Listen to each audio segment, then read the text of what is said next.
Moduers, balik lagi bersama saya Gaby Suhartanto sebagai Investment Connoisseur di Moduit. Nah, hari ini kita ada kedatangan Bapak Lukas Arif Setiawan sebagai Moduit Advisor. Jadi hari ini kita mau ngobrol nih tentang apa itu Moduit Advisor dan layanan apa yang diberi pada nasabah yang memiliki advisor. Jadi kalau Lukas, kira-kira profil klien yang lu bantu tuh kayak apa sih sebenarnya? Gini Gap, kan gue berangkat dari bankers, sebelumnya kerja di bank udah 12 tahun.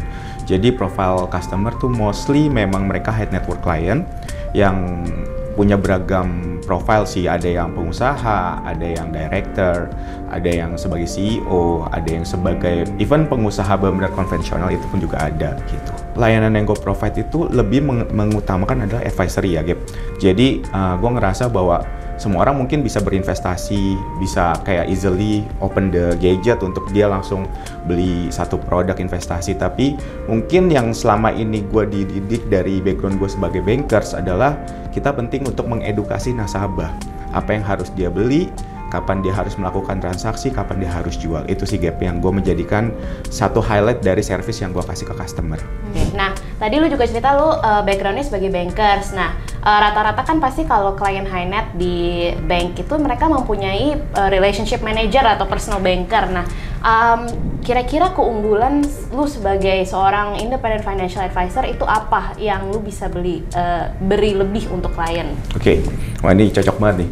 Karena gue berangkatnya sebagai bankers dan sebagai seorang RM, jadi gue tahu banget apa yang dilakuin RM di bank. Jadi mungkin pelayanannya kurang lebih sama, tapi kepentingan yang berbeda.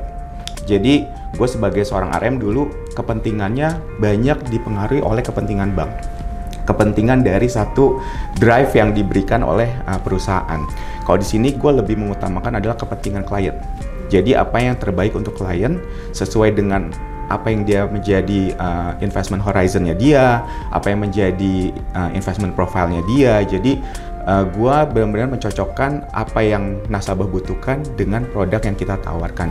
Dan jujur setelah gue mengenal lebih dalam di Moduit, dan gue ngerasa nasabah tuh bisa banyak lebih terbantu di sini karena kita punya satu produk, banyak variasi produk yang mungkin nggak tersedia di bank juga sih Gap. Jadi nasabah punya satu opsi yang jauh lebih banyak, tergantung apa yang menjadi risk profile-nya mereka, tergantung apa yang mereka sukai ataupun mereka tidak sukai, kita bisa berikan yang lebih baik lah di sini. Oke, sekarang gue juga mau tanya nih kok, kalau misalnya dari side produk, caranya lu tahu produk apa yang harus lu offer ke klien yang mana, itu gimana? Oke, sebenarnya kita nggak akan pernah tahu produk apa yang cocok buat klien tanpa kita tahu dulu apa yang dia mau.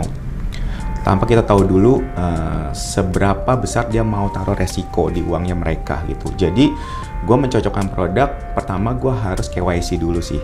Jadi gue benar-benar melakukan banyak pendekatan, melakukan banyak ya kayak komunikasi dengan nasabah sendiri untuk tahu, oh horizon gue mau segini panjang. Resikonya mungkin gue nggak terlalu beresiko atau gue suka yang resiko banget. Dari situ mungkin baru kita bisa cocokkan dengan produk apa yang bisa kita offer. Yang tentunya ya kita bisa provide lewat Moduit. Dan gue ngerasa bersyukur di Moduit ini, ya even though nasabah butuh produk yang se-complicated apapun, mungkin kita bisa cari untuk bisa bantuin customer ya kan.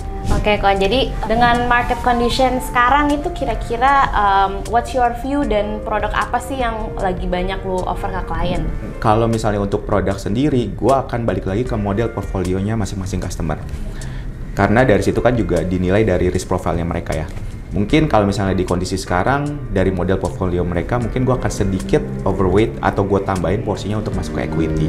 Gitu, karena ya memang kalau dari segi fixed income, ya kita kemarin juga udah ngalamin ada kenaikan yang lumayan. Tapi opportunity sendiri gue ngelihat di equity lebih besar gitu. Jadi gue akan mencoba memberi informasi ke customer untuk mengambil sedikit lebih resiko untuk masuk ke equity produk. Oke, thank you Ko Lukas untuk sharingnya. Sama-sama Gap. Dan untuk teman-teman yang membutuhkan layanan financial advisory bisa menghubungi Ko Lukas untuk dibantu. Dan jika materi ini, update ini, dan konten ini membantu kalian semua, jangan lupa untuk subscribe ke YouTube channelnya Moduit. See you next time Moduers.